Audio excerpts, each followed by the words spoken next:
جوان پتہ کون ہوتا ہے؟ جس کی نظریں پوری طرح اس کے کنٹرول میں ہوں. یہ علامت جوانی ہے. جس آدمی کا پوری طرح، دو لوگ دنیا میں کبھی کوئی کارنامہ سر انجام نہیں دے سکتے، ایک جو حرام کھاتا ہو، ایک جس کی نظر ناپاک ہو. محمد بن قاسم جب یہاں آئے تھے نا تو ایک دن بڑے پریشان تھے، تو ایک بزرگ کہنے لگے آپ کیوں پریشان ہیں؟ کہنے لگے راجہ دہر سے مقابلہ ہے اور ہماری فوج تو سندھ کے رستے بھی نہیں جانتی، زبان بھی نہیں جانتی، لڑیں گے کیسے؟ 2-4 دن کے بعد ان بزرگوں کی دوبارہ محمد بن قاسم سے ملاقات ہوئی تو بڑے خوش تھے. کہا آپ کیوں خوش ہیں؟ کہنے لگے وہ میرا مقابلہ نہیں کر سکتا، میں نے تحقیق کر لی ہے. کہا کیوں؟ کہنے لگے نظر کا گندہ ہے، اور جو نظر کے گندے ہوتے ہیں وہ میدانوں میں ٹھہرا نہیں کرتے. میدان کے لیے نکلنے کے لیے پاک جوانی کی ضرورت ہوتی، تطہیر مزاج ہونا ضروری ہوتا ہے، پاکیزہ افکار اور سچی اور سچی ستھری سوچوں کا ہونا ضروری ہوتا ہے. اس لیے فرمایا کہ میرا مقابلہ نہیں کر سکتا. حضرت عبداللہ بن حذافہ کمرے میں تھے تو وزیر کی بیٹی اندر سجی سنوری پہنچ گئی. جیسے ہی آپ نے اس کفر کی چال کو دیکھا تو تیمم کر کے نفل شروع کیے. وہ ساری رات بیٹھی رہی، رب کا بندہ ساری رات عبادت کرتا رہا. عبادت بڑا سہارا ہے، مصلی بڑا سہارا ہے اللہ کے بندوں. صبح دروازہ کھولا، وزیر نے اپنی بچی سے پوچھنا چاہتا تھا رزلٹ کیا نکلا، تو کہنے لگی پیچھے ہٹ جا، اب تیرا میرا تعلق کوئی نہیں، میں نے نبی پاک کا کلمہ پڑھ لیا.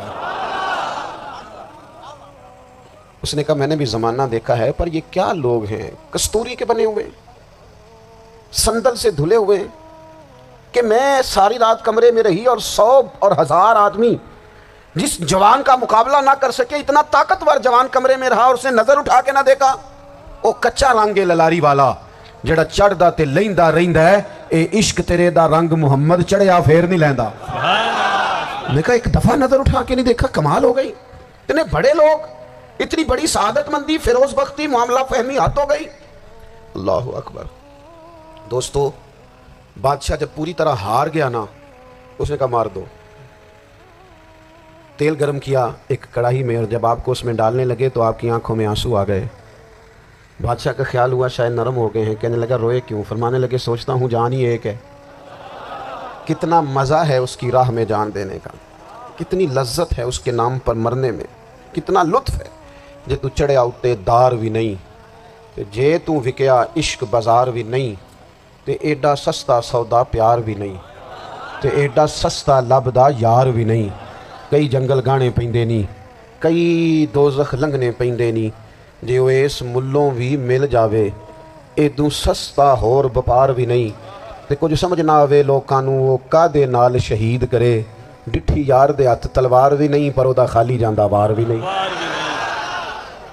کہنے لگے ایک جان ہے نا، تو دل کرتا ہے ہزاروں ہوتی تو ایک ایک کر کے محبوب کے نام پہ قربان کرتا. جب میرے پاس ہے یہ ایک، کروں کیا؟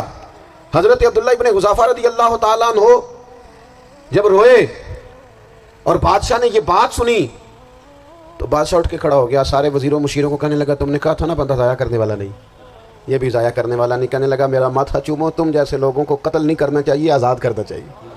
عزیز اپنی زندگی سے نا یہ بہت زیادہ ہرس، ہوس، طمع، اور یہ کسی بات کی بھی ہو، ہرس صرف پیسوں کی نہیں ہوتی ہے، شہرت کی بھی ہوتی ہے. یہ بیماری انسان کو اقتدار کی بھی ہوتی ہے، تعریف کی بھی بیماری ہوتی ہے. یہ سارے نقص ہوتے ہیں لوگوں کو، اور معاذ اللہ بعض جبوں کبوں کے اندر بھی ہوتے ہیں، وہاں بھی پنپتے ہیں. اپنی زندگی جب تک اس سادگی میں نہیں لاؤ گے جو رسول پاک نے عطا فرمائی ہے. جب لوگ آسانیوں میں پوری طرح الجھ گئے تو پھر وہ دور ہوئے اور کفر چڑھ گیا. دوسری بات، اللہ کے محبوب صلی اللہ تعالیٰ علیہ وسلم کی محبت ہم سے تقاضا کرتی ہے کہ ہم اس مشن کے لیے کام کریں جس مشن کے لیے رسول پاک نے کام فرمایا ہے. ہم سارے کام بڑے مضبوطی سے، سوچ سمجھ کے، تدبر سے، حکمت سے، تقاضوں کو مد نظر رکھتے ہوئے کرتے ہیں سارے کام. دین کے کام میں ہمارا مزاج نہیں ہوتا او ہو جائے گا جی آپ بسم اللہ پڑھیں جی شروع کریں جی. آپ تقاضوں کو سمجھیں، چیزوں کو دبائیں نہیں، چیزوں پر غور کریں. کسی کے ذہن کی سطح پر سوال ابھرتا ہے اس کا تسلی بخش جواب دیں. اپنی زندگی میں دین کے کام کے لیے اپنے آپ کو وقف کریں. اور دین کے کام کے بہت سارے پہلو ہیں.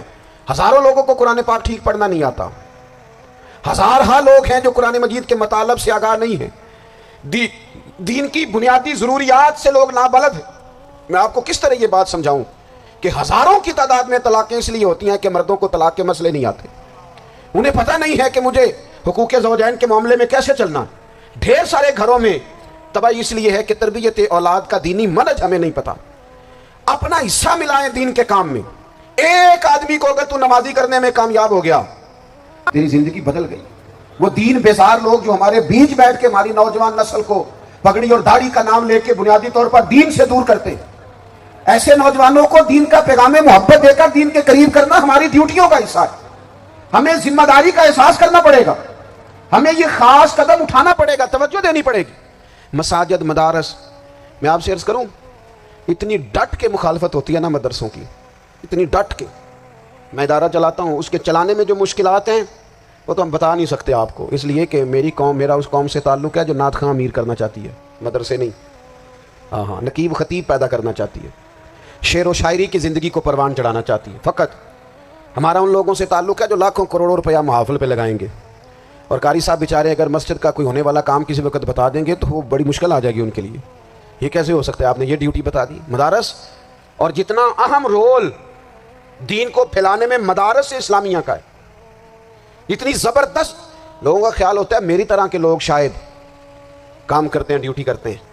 یہ 10-15 لوگ آپ کو نظر آتے ہیں جو آپ کو کہیں میڈیا پر یا ادھر ادھر ڈیوٹی کرتے، مخلص لوگ اپنی جگہ پہ، وہ بھی بڑا ہی کام کر رہے ہیں، جو میڈیا پہ آ کے بھی اخلاص سے اور درد دل سے کو دین کی، ان کی بھی کسی بات کی حوصلہ شکنی نہیں، لیکن ہزارہا اساتذہ جو مدارس میں بیٹھ کے پڑھاتے ہیں، جنہوں نے وہ سارے لوگ تیار، آپ سمجھ نہیں سکتے کتنا بڑا کام۔